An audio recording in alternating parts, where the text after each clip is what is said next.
नमस्कार, बहुत-बहुत स्वागत है आप सभी लोगों का। मैं फिर से आज उपस्थित हूँ आप लोगों के सामने 12 राशियों में से चौथे नंबर की राशि के प्रेडिक्शंस के साथ। आज इस वीडियो में हम जानेंगे कि चौथे नंबर की राशि यानी कर्क राशि के जातकों का 2026 कैसा जाने वाला है।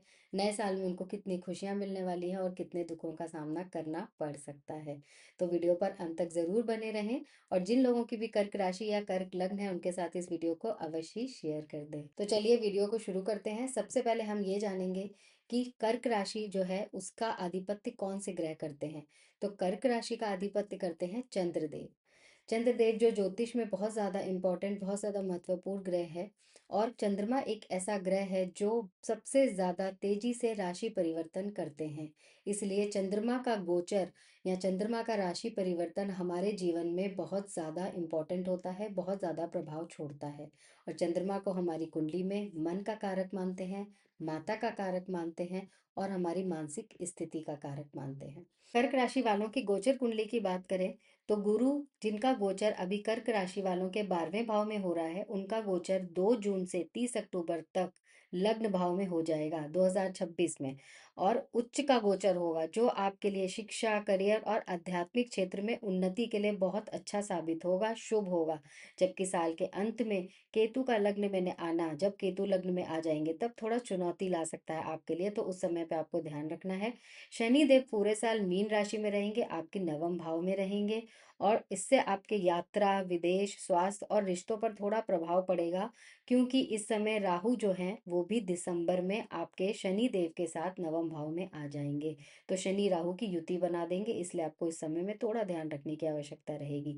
लेकिन केतु का जो दिसंबर में लग्न में आना होगा वो आपकी पारिवारिक और मानसिक स्थिरता के लिए ध्यान देने योग्य होगा।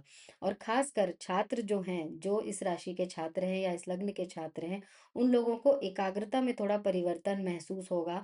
अपनी एकाग्रता पे उन लोगों को थोड़ा जोर देने की ज़रूरत पड़ेगी। तो उस टाइम पर जो छात्र हैं वो कंफ्यूज ना हो, एक डिसीजन को, कोई भी डिसीजन को सोच समझ कर लेंगे तो उनके लिए अच्छा रहेगा। जो लोग बिजनेस में हैं या फिर जो लोग नौकरी में हैं, उन दोनों के लोगों की अगर हम बात करें तो इस साल जो लोग व्यापार कर रहे हैं वो उन लोगों के लिए साल बहुत अच्छा है। अगर आप कोई नया व्यापार शुरू करने की सोच रहे हैं या फिर आपका व्यापार ऑलरेडी है, आप उसको विस्तार करने का सोच रहे हैं, बड़ा करने का सोच रहे हैं, तो ये साल आप लोगों के लिए अच्छा है। इसमें मुख्य रूप से फरवरी, अप्रैल, मई और जून, ये 4 महीने हैं। इन 4 महीनों को आप नोट कर लीजिए, इनमें आप अपने व्यापार का विस्तार कर सकते हैं और नया व्यापार शुरू भी कर सकते हैं। एक महीना बीच में आएगा, अगस्त का महीना। अगस्त के महीने में भी आप अपने व्यापार को बढ़ा सकते हैं या कोई नया व्यापार शुरू कर सकते हैं। अगर आप नौकरी करते हैं, नौकरी पेशा हैं, तो भी आपके लिए अगला साल यानी 2026 शुभ रहेगा। लेकिन गुरु ग्रह का आपके कुंडली में 12वें भाव में विराजमान होना, मिथुन राशि में विराजमान होना शुरुआत में आपके लिए थोड़ा खर्चा बढ़ा देता है।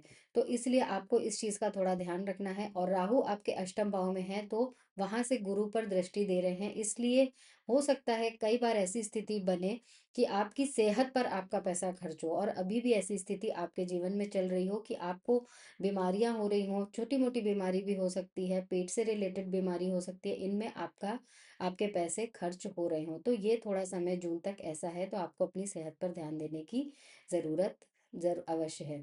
इसके साथ ही शनि देव भाग्य स्थान में बैठे हैं, तो आपको भाग्य का साथ भी देंगे, सेहत में भी देंगे और नौकरी और व्यापार में भी देंगे। अगर हम आर्थिक स्थिति ओवरऑल देखें तो इस साल कर्क राशि में के जातक अच्छी कमाई कर पाएंगे, अच्छी अर्निंग कर पाएंगे।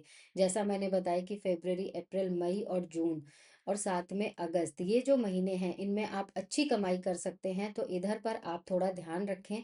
अपने नए नए जो आइडियाज़ आपके मन में हैं, जो जिनको आप आगे एग्जीक्यूट करना चाहते हैं, उनको आप अवश्य ही करिए इस टाइम पीरियड में।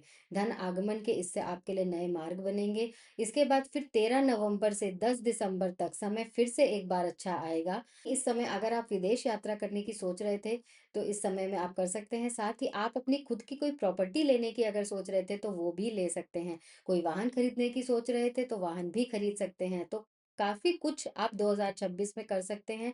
जिन लोगों का काम कारोबार विदेश से अगर जुड़ा हुआ है तो उनको भी बहुत अच्छे लाभ होने की संभावना है। लेकिन 18 सितंबर से 10 दिसंबर तक के समय में आप कोई डील फाइनल ना करें। ये समय आप स्पेशली नोट कर लें, इसमें आप कोई नई डील फाइनल ना करें, इससे आपको नुकसान हो सकता है। किसी को पैसे भी उधार ना दें, क्योंकि मंगल और सूर्य देव जो हैं वो नीच में संचरण करेंगे, तो आपको धन की हानि हो सकती है और आपके के मान सम्मान की भी हानि हो सकती है। इसलिए इस चीज़ का थोड़ा सा ध्यान रखें। अगर स्वास्थ्य की नज़र से हम 2026 आपका देखें, तो सेहत से संबंधित सावधानी रखनी आपको ज़रूरी है। तो आप सेहत का ध्यान रखिए। इस समय आपको जो पीरियड खराब मैंने बीच में बताए हैं, उसमें आपको थोड़ी बीमारी हो सकती है। आपको शीत प्रकोप से, ठंड से बचना होगा। गले में या चेस्ट में या पेट से संबंधित रोग आपको हो सकते हैं। वहीं जनवरी और मार्च के महीने में, खास तौर से जनवरी से मार्च के महीने में, आपको अपनी सेहत का बहुत ज़्यादा ध्यान रखना है। जो रोग मैंने बताए हैं, ये इस पीरियड में होने की संभावना ज़्यादा बनती है। अब छात्रों के लिए कैसा रहेगा 2026? तो छात्रों के लिए 2026 अच्छा साबित हो सकता है। मई के बाद आप विदेश में जाकर पढ़ाई कर सकते हैं। अगर आप प्लान कर रहे थे, आपका ये सपना पूरा हो सकता है। गुरु ग्रह के आशीर्वाद से आप लोगों को अच्छी नौकरी मिल सकती है। आप अगर कोई कोर्स कर रहे हैं, अगर कोई पेपर ऐसा था जो आपका क्लियर नहीं हो रहा था, वो भी गुरुदेव आपका पेपर क्लियर करने में आपकी हेल्प करेंगे। वैवाहिक जीवन की बात करें, तो वैवाहिक जीवन आपकी गोचर कुंडली में 7वें भाव मकर राशि है, और मकर राशि के स्वामी शनि देव हैं, जो आपकी कुंडली के 9वें भाव में स्थित है। इसलिए वैवाहिक जीवन तो सही रहेगा। साथ ही प्रेम संबंध में भी कोई खास परेशानी आपको नहीं होगी, लेकिन कुछ समय आपको सावधानी बरतनी पड़ेगी। 18 सितंबर से 12 नवंबर के बीच में थोड़ी सावधानी आप बरत लीजिए, क्योंकि मंगल आपकी राशि में ही नीच के हो जाएंगे। इसलिए इस समय आपको थोड़ी क्रोध की अधिकता होगी, तो आपको क्रोध से बचना है। साथ ही लगातार आपको बहसबाजी नहीं करनी है, आर्ग्यूमेंट्स नहीं करने हैं, इससे आपका रिश्ता खराब हो सकता है। तो इस चीज़ का आप ये ध्यान रखें। तो ये वैवाहिक जीवन का भी मैंने बताया आपको, काम के लिए, बिजनेस का, नौकरी वालों के लिए, और छात्रों का, और आर्थिक स्थिति। सब चीज़ें मैंने आपको इस वीडियो में बता दी हैं। उसके अनुसार ही आप कार्य करिए, उसके अनुसार ही आप अपने डिसीजंस लीजिए। अब कर्क राशि वालों के बिजनेस की बात हो गई, नौकरी की बात हो गई, छात्रों के लिए कैसा रहने वाला है ये भी हमने जान लिया, आपका वैवाहिक जीवन कैसा रहने वाला है, और आपकी आर्थिक स्थिति कैसी रहने वाली है। ये सब जानने के बाद अब समय आया है महा उपाय जानने का। तो कर्क राशि के जातकों के लिए 2026 में महा उपाय ये है कि आप 2026 में पहला सोमवार जो पड़े, उसमें आप रुद्राभिषेक कराएं। अगर आप पहले सोमवार को नहीं करा सकते हैं, तो पहले महीने के किसी सोमवार को करा लीजिए। शुरुआती, मेरे कहने का मतलब है कि शुरुआत में ही अगर आप रुद्राभिषेक करा लें, तो इसका फल आपको पूरे साल प्राप्त होगा। ये आपको बहुत ज़्यादा प्रभावी रहेगा। दूसरा उपाय, आपको मंगलवार को हनुमान चालीसा पढ़नी है, हनुमान जी के सामने दीपक जला के। शनि देव की आराधना शनिवार को करनी है, शाम को पीपल के वृक्ष के आगे दीपक जला सकते हैं। आप नहीं है तो शनि मंदिर में आप दीपक जला सकते हैं। ये काम आपको करना है। और लगातार 5 गुरुवार 2026 में, लगातार 5 गुरुवार को आप ऐसे कर सकते हैं, या फिर आप एक एक महीने में एक एक गुरुवार को आप किसी भी पुजारी को चने की दाल, पीला वस्त्र, बेसन के लड्डू और केले, इनका दान कर सकते हैं। आप चाहें तो एक एक हर प्रत्येक गुरुवार को भी दे सकते हैं, अगर आपकी क्षमता है तो। आपने किसी दिन बेसन के लड्डू दान कर दिए, किसी दिन आपने पीला वस्त्र दान कर दिया, किसी दिन केले दान कर दिया, और किसी दिन चने की दाल दान कर दी। इस तरीके से भी कुल मिलाकर के आपको गुरु का दान देना है। तो आप ये चीज़ें ध्यान में रखिए, आप ये उपाय करिए, इनसे आपको अवश्य ही लाभ होगा।